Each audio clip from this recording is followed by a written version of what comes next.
آپ کی گود سے آتم میاں برآمد ہو گئے، اور اوپر سے آپ کے وزیر اطلاع صاحب جو ہیں وہ یہ درس دیتے ہیں کہ پاکستان میں اقلیتوں کے حقوق کا ہم نے تحفظ کرنا ہے۔ پاکستان میں اقلیتوں کو بھی ہم جانتے ہیں، ذمیوں کو بھی جانتے ہیں۔ شاید آپ کو تو یہ بھی نہ پتا ذمی کون ہوتا ہے، آپ کو تو شاید یہ بھی نہیں پتا مرتد کون ہوتا ہے، زندیق کون ہوتا ہے۔ یہ آتم میاں یہ عام کافر نہیں ہے، یہ عام آدمی نہیں ہے، یہ زندیق بھی ہے اور مرتد بھی ہے۔ مرتد اسے کہتے ہیں جو اسلام مذہب کو چھوڑ کر منحرف ہو کر کوئی اور دین اپنا لے، وہ مرتد ہوتا ہے۔ اور زندیق وہ ہوتا ہے جو اندر سے ہو مسلمان نہیں، اندر سے کافر ہو اور کفریہ عقائد رکھتا ہو، اور اپنے کفریہ عقائد کو اسلام کا لبادہ اڑانا چاہتا ہو، اس کو زندیق کہتے ہیں۔ تو یہ مسلمانوں کے گھر میں پیدا ہوا، اسلام چھوڑ کر قادیانیت کی طرف گیا، اس وجہ سے یہ مرتد ہے، اور ہے مرتد کافر، اور اپنے آپ کو مسلمان کہتا ہے، تو یہ زندگی ہے۔ تو یہ کسی عام جو کتنے اقلیت میں بہت سارے سرکاری عہدوں پر بڑے بڑے لوگ جو ہیں وہ اہم عہدوں پر فائز ہیں۔ اس سے پہلے آپ جانتے ہیں کہ رانا بھگوان داس ایک ہندو بہت بڑے منصب پر، وہ غالباً چیف جسٹس سے، کسی نے آواز نہیں اٹھائی، کتنے بڑے عہدے پر فائز سے کسی نے نہیں کہا۔ کیوں؟ بھئی وہ اپنے آپ کو اقلیت مانتے ہیں، یہ تو ہمیں اقلیت کہتے ہیں۔ آپ جانتے ہیں کہ قادیانی ہمیں سمجھتے ہیں کہ یہ مسلمان نہیں ہے، جبکہ یہ خود مسلمان نہیں۔ تو یا ہم نے کہا تھا کہ یا تو یہ اعلان کر دے کہ ہاں بھئی ہم غیر مسلم ہیں، آپ آتم میاں کو بالکل رکھیں یہاں پر، اس کو نہ ہٹائیں، ہم نہیں کہتے، مگر اسے یہ تو اعلان کروائیں کہ یہ اپنے آپ کو غیر مسلم تسلیم کریں۔ اقلیت کون ہے؟ وہ غیر مسلم۔ مثلا عیسائی ہے، آپ کسی عیسائی سے پوچھیں آپ کی عبادت گاہ کا نام کیا ہے، وہ کہے گا گرجا گھر۔ آپ کسی ہندو سے پوچھیں، کہیں گا ہماری عبادت گاہ کا نام ہے مندر۔ آپ سکھ سے پوچھیں ہماری عبادت گاہ کا نام کیا، آپ کی عبادت گاہ کا نام کیا ہے، وہ کہے گا گردوارا۔ آپ ہندو سے پوچھیں تمہاری مذہبی کتاب کا نام کیا ہے، وہ کہے گا وید۔ آپ عیسائی سے پوچھیں تمہاری مذہبی کتاب کا نام کیا ہے، وہ کہے گا انجیل مقدس۔ آپ پوچھیں سکھ سے تمہاری مذہبی کتاب کا نام کیا ہے، وہ کہے گا گرنتھ۔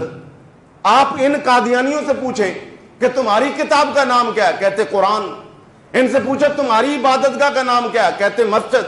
جب تم ہو کافر تو قرآن تمہاری کتاب کیسے آ گئی؟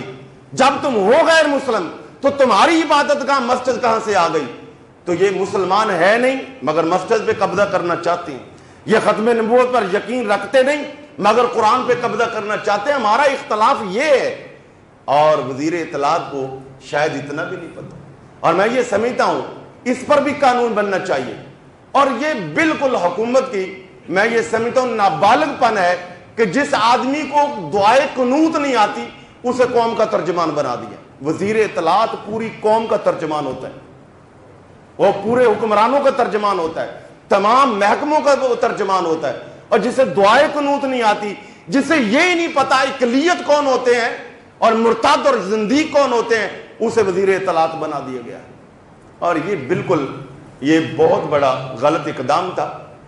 شکر ہے کہ بر وقت حکمرانوں نے اور وزیر اعظم عمران خان صاحب نے اپنا یہ فیصلہ آج واپس لے لیا، ورنہ حقیقت بات یہ ہے۔ اور آئندہ سے میں یہ سمجھتا ہوں، یہ وزیر اعظم صاحب کو میں نے پہلے بھی اپنا ایک سوشل میڈیا ایک کلپ بنا کے وائرل کیا، میں نے اس پہ بھی بتایا، اور آج پھر یہ مشورہ دوں گا، اگر یہ حکومت ہر طرح کے پنگے بازی لے لے، ہر طرح کی غلطیاں قبول ہو سکتی ہیں، مگر دین کے حوالے سے کوئی غلطی قوم قبول کرنے کے لیے تیار نہیں ہے، اور بالخصوص وہ معاملہ جس کا تعلق ڈائریکٹلی نبی پاک کی ناموس اور آپ کی عزت اور مقام ختم نبوت سے جڑا ہوا ہے، اس پر قوم بالکل کمپرومائز کرنے کے لیے تیار نہیں۔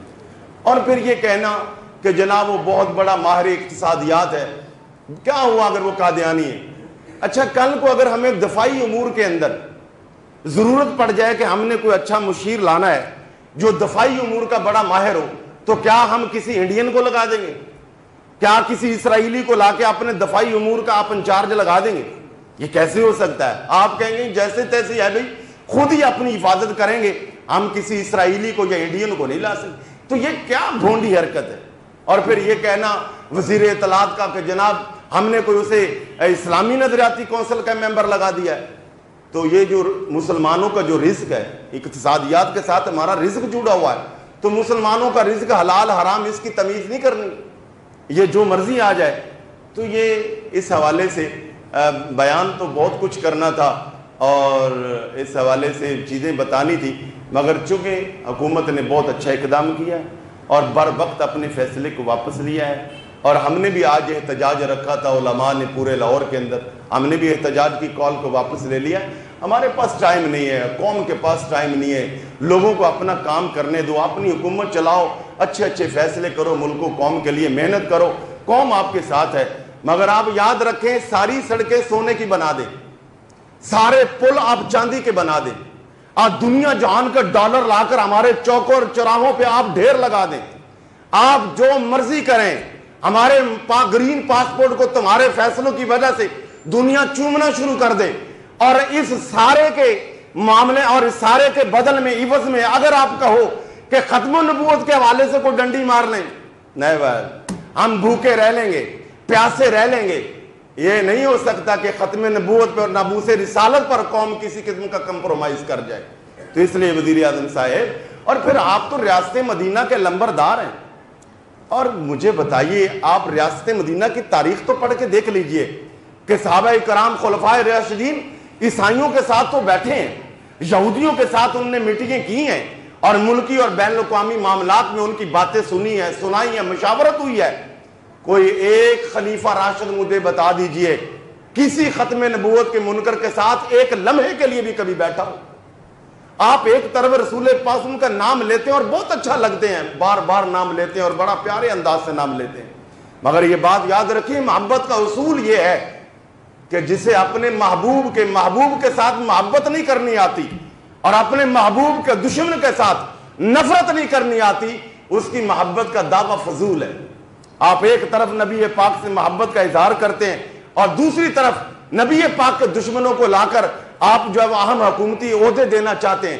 اور یہ بھی کہا جا رہا تھا کہ یہ جائز ہے. بات یاد رکھیں بہت سارے امور ایسے ہوتے ہیں جو جائز ہوتے ہیں مگر ضروری نہیں ہے کہ ان پر عمل کیا جائے. مثلا ایک آدمی کی کسی عورت سے شادی ہوئی ہو تو وہ سرے بازار ہاتھ پکڑ کر اپنے بے تکلفانہ انداز سے بازار میں چلے تو گناہ کبیرہ تو نہیں، بلکہ گناہ بھی نہیں بھائی اس کی بیوی ہے. تو کیا یہ جائز ہے کہ کوئی آدمی جو یہ کہہ دے جناب میری چونکہ بیوی ہے تو میں سرے بازار جناب بے تکلفانہ اس کے ساتھ بیٹھوں تو کوئی بات نہیں؟ آپ کہیں گے بھائی جائز ہے، طریقہ کار بھی کوئی ہوتا ہے. بے شک یہ اتنا بڑا عہدہ نہیں تھا مگر یہ ٹیسٹ کیس تھا، ہم جانتے تھے آپ دروازہ کھولنا چاہتے تھے، اصل ہدف اور ٹارگٹ تو آگے ہے. یہ ہم رملے جھملے کملے سب کچھ ہو سکتے ہیں، ہمیں آپ جتنی بے شک انگلش نہیں آتی، ہمیں آپ جتنی میتھ نہیں آتی، مگر یہ بات یاد رکھیں ناموس رسالت کی حفاظت کیسے کرنی ہے اس کی مہارت ہمیں آتی ہے. نبی پاک کے تاج ختم نبوت کی حفاظت کیسے کرنی ہے اور اس حفاظت کے لیے کہاں پسینہ بہانا ہے، کہاں خون بہانا ہے، کہاں سر دینا ہے، یہ سارا ہمیں آتا ہے. اس حوالے سے ہم یہ ساری چور چلاکیاں جانتے ہیں، ہمیں فراڈ چودھری کو بھی جانتے ہیں.